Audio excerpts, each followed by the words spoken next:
What happened next? Well, for a start, I've never really been a business-minded kid, especially not at that age. I just wanted to do the music. Making a bit of a name for myself back then was a bit of a thing. You know what I mean? I was enjoying that. I'd go places and people. To begin with, it was radio. Like I say, you didn't have the internet. You didn't have cameras on you all the time. So I was a voice. People would listen to the radio and go, "That's Vapour."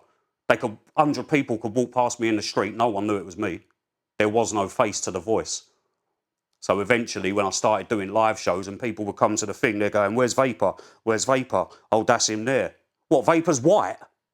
You know what I mean? People just didn't know what to expect. It was just they conjured up an image of me in their own head. You know what I mean? So it was a thing where I was just going around. I was getting more popular than I could keep control of before I knew it. There was people with, I think the first event we did that I was part of was called Sugar and Spice. And I was there, no one knew it was me. And when they said, when it was my time to go on for my show, I stepped into the thing. And I think someone said, up next you got, I think it was DJ Easy at the time or something like that.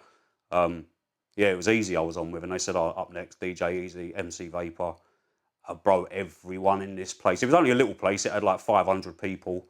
Everyone in this place just went and just crowded round the DJ stand, and it was like everyone in that place was there to see me. So, like I say, I didn't know how to handle anything like that. So was your name on the flyer for that? Yeah. So my name was on the flyer, came... but people knew the name and the voice, they didn't know the face. Yeah. But so, yeah, like back in the day, I was never business-minded, I just wanted to do the music.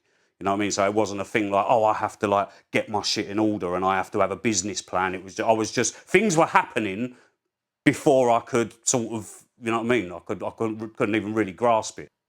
I was just doing me. Let's look in hindsight and just go, what if you did grasp it?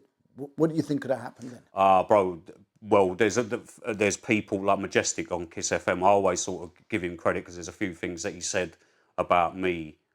He was like, I don't think he'll deny he was a fan of me coming up. You know what I mean? The first time I met Majestic, he was sitting on a seat next to me, and again didn't even know he was sitting on a seat next to me. So when someone said, "Oh, Vapour said da da da da," and Majestic went, "Oh, you know Vapour?"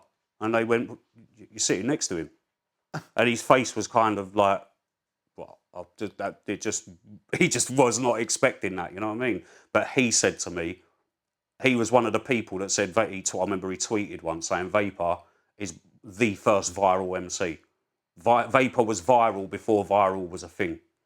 And he also said along the lines of, if you did have your business shit together, I'd have been gone. I'd have been one of the biggest things to come out of this country. I see what I'm saying. That's why I asked that question. Imagine. Yeah. Imagine what would have been possible. So with that in mind, do you have any regrets for not getting your business in order for that time? Yes and no, and I say no because that's just not my character. I'm a creator. You know what I mean? I'm an artist. I'm not. Back in the day, bro, you'd have the artist, you'd have the business, and somewhere the lines got crossed, and it became a thing where you have to be your manager, your director, your music video, your producer. You know what I mean? Everyone's got to manage themselves now.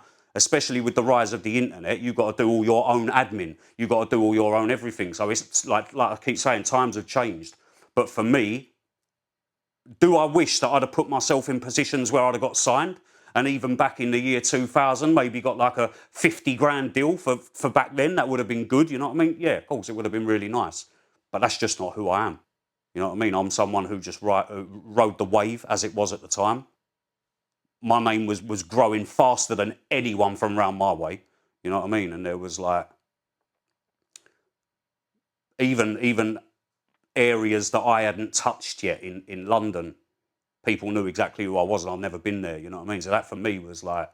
So what do you think made you stand out as opposed to like the people that were your competition at the time? I didn't really have any competition at the time, that's what I'm saying. What I was doing was different. So you'd have MCs and you'd have people who had like bubbly lyrics. I was a bit fucking hardcore, you know what I mean? It was a thing where... And I never had this thing where I was like, oh, that's a bit too much. That's a little bit, or that lyric's going on too long, people will get bored. I just did what I wanted to do.